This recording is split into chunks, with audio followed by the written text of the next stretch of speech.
Bill O'Reilly decided to yell at Black America because of the current situation in Baltimore. Let's watch. In Baltimore, the situation is dire. 63% of the population there is African American, 63%. Unemployment rate, 8.4%. And blacks control the city. Black mayor. 9 out of the city council members are black. Only 6 are white. So African Americans calling most of the shot. Police chief's black. Despite that, 24% of Baltimore residents live below the poverty line.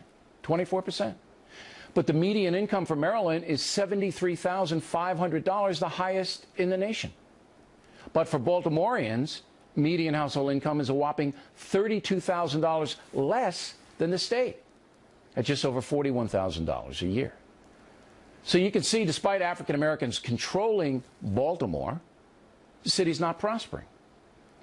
The facts then dictate that racial persecution really isn't the problem in Baltimore. Something else is in play. And that something else is personal behavior. But what about the police in Baltimore? Well, black crime there is out of control. City has the 5th highest murder rate in the country. 90% of homicide victims in Baltimore are black. 90% of murder suspects are black. 90% of those arrested for robbery are black. About 90% of those arrested for aggravated assault are black. And arrests for all offenses in the city of Baltimore, Maryland, 85% black. Again, the black population is 63%. With so many African Americans committing crimes, there's going to be tension between the cops and the community. Summing up, it is long past time for police agencies in America to have a no-tolerance policy towards brutality on the part of officers. Every American, even criminals, should be safe in police custody. But it is also long past time for African American communities across America to begin to police themselves. What's so interesting when you watch that is how obvious it is that Bill O'Reilly has a cut and dried rant that he does on Black America that he trots out every time any issue happens involving Black America. It doesn't matter what the facts on the ground are for the particular story. He just goes into his safe, pulls out his stereotypical rant on Black America and goes out there and presents the same one over and over and over. Notice how obvious it is and how blatant it is that he flipped the issue in question here. Because what led to this entire backlash and Baltimore burning? What led to that situation? If you listen to Bill O'Reilly, what implication do you take away from it?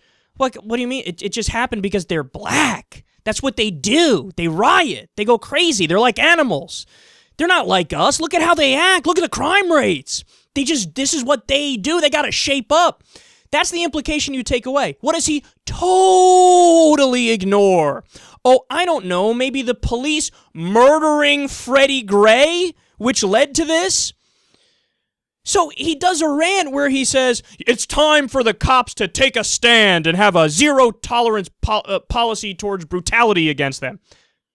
As if they don't have that, number one. And number two, the issue is that that's the problem. The problem is that they're the ones killing unarmed black people. That's what led to this backlash. How do you manage to just so brazenly and openly flip the topic on its head, and you do it, with not a shred of shame or embarrassment? A young, unarmed black kid was brutally murdered, and your takeaway is there should be a zero-tolerance policy of brutality toward the cops. How about a zero-tolerance policy of brutality toward unarmed black kids? How about that? Again, don't make me go through the facts again, man. Freddie Gray looked at an officer the wrong way and then ran. So they chased him down, beat the fuck out of him. It looked like his leg was broken as they dragged him to a van. And then they drove around really fast and harsh, and he was bouncing all over the place. His fucking spine was severed. His spine was severed either in that incident or when they were beating the shit out of him. They severed a kid's spine. He was unarmed. All because he looked at an officer the wrong way and then ran away. Even if he had a little bit of marijuana on him or whatever, and we don't know at this point, I don't give a fuck. That's the problem. The problem is these zero tolerance policies. The problem is this broken windows policing where if you see a kid pissing in public, you try to fucking throw him in jail for a few months or something. That's the issue. The problem is the drug war. You're giving the cops a green light to harass the fuck out of these inner city communities. If they didn't have that green light and if they weren't harassing these kids, we wouldn't have as many young black males dying when they're unarmed and essentially minding their business, and then we wouldn't have the subsequent backlash and riots and all these problems that follow. Look, I get it, man, and I've spoken about it endlessly. I'm not in favor of the riots. I'm not in favor of burning property that has nothing to do with this, owned by people that are innocent. I'm not in favor of burning down CVS stores. I'm not in favor of any kind of violence or throwing rocks at the cops. It's easy to condemn that, but it's also easy to speak at length about the brutality of the cops and the underlying problem, or at least it's easy for us. It's not easy for a guy like Bill O'Reilly. And then notice, again, it always comes down to the same thing with Bill. What is he doing there? 85% of the crime, black people. Unemployment is high for black people. Black. Why is he going through all those statistics? Now, notice, he doesn't give any context for those statistics. He doesn't try to explain why those statistics are the way they are. He just parrots the statistics. So what's he getting at? Well, he's getting at the idea that yes, they're lower income than you. Yes, they have a higher crime rate than you. Yes, there's more chaos in the black community than there is in the white community. What's the takeaway here? Well, I didn't give you any reason for it. I didn't give you any context or perspective. So what I'm trying to do is get you to take away from the story. It's just because they're black. That's why he keeps saying the black crime rate is this. Black unemployment is this. Black. He keeps saying black because he's trying to get it in your head.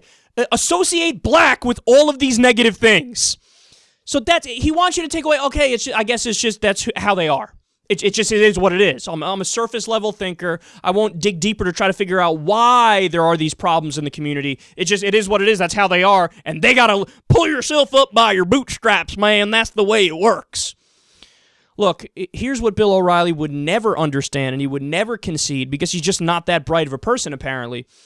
If you were to flip the histories of white America and black America. So if we grew up in a society or in a country that was majority black, founded by black people, they had white slaves, the slaves were released, then there was segregation up until a certain point, and then there was separate but equal and Jim Crow and all that stuff, and then in 1965, on paper, the, whatever it is, 13% of the society that are white people who were former slaves, that's when you get your rights on paper, in 1965, and then there's still systemic oppression up to this day, and the black people the entire time were the majority. So again, if you flip the histories of the races in America, what Bill doesn't get is that white people would face the exact same statistics and the exact same problems in America that black America is looking at today.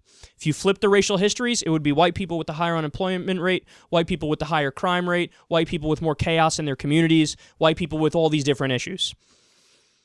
He wouldn't acknowledge that. Why? Because then that flies in the face of his theory that, come on, it's us. We're the white people. We're just better than them. They're black. Look at the statistics in the black community. Black.